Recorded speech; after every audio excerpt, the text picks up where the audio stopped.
Welcome to Real Vermont News.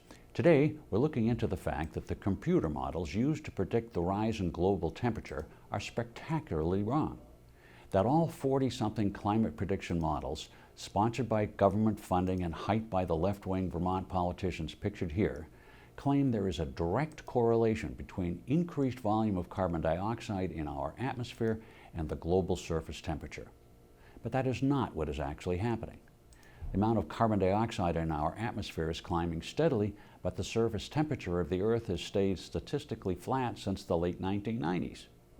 So all the computer models are wrong, which means the scientific assumptions the models are based on are wrong, which means the government policies based on that science are wrong too. And that means these Vermont politicians have created a comprehensive energy policy based on bad, unprovable science. Of course, the media trumpets that the temperatures last month made this the hottest June or December or whatever on record. They neglect to tell us that the hottest June or December or whatever was the hottest month by a tiny, tiny fraction of a degree. And even that data was manipulated by scientists getting paid to, among other things, predict alarms regularly so their funding keeps arriving regularly.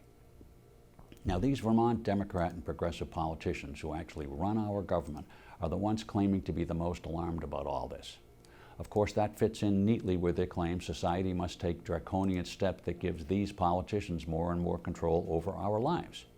Do what we tell you or the world ends in 12 years. But in the midst of all the politically motivated hype, let's remember that Vermont is tiny. It occupies less than 10,000 square miles, which is 5/1000ths of 1% of the Earth's surface. 5/1000ths of 1%. So on the basis of geography, what happens in Vermont is statistically insignificant to what happens to the Earth's climate. And Vermont's population of 630,000 is less than 1/100th of 1% of the world's 7 billion people.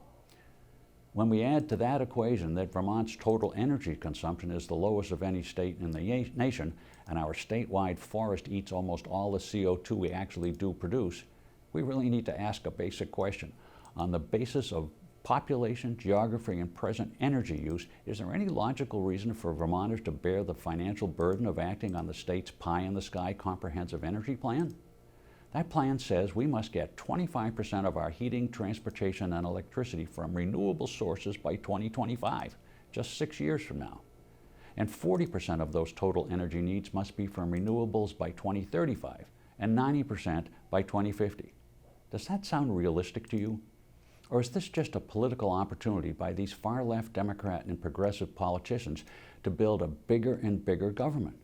Really, do we need to turn our economy upside down, ruin it actually, to show the world how virtuous we are? What we'd really be demonstrating is how to take a potentially vibrant modern economy and flush it down the toilet to accomplish precisely nothing. Why do we keep electing this supermajority of Democrats and progressives when they keep inflicting these dangerously nutty climate policies on us? When they refuse to fix our terrible roads and spend our money instead on renewable energy subsidies, buying electric cars, new climate-oriented Act 250 regulations, and building more bike paths. And since they won't stop doing that, why don't we start this summer looking for some more realistic Vermonters to run for office next year to replace these guys? And if we can't find those people, why don't we step up to the plate and run for office ourselves? It's the only way we're going to change things. You know it and I know it. And that's all the Real Vermont News we have time for. A lot more happened, and we'll be looking into all of it.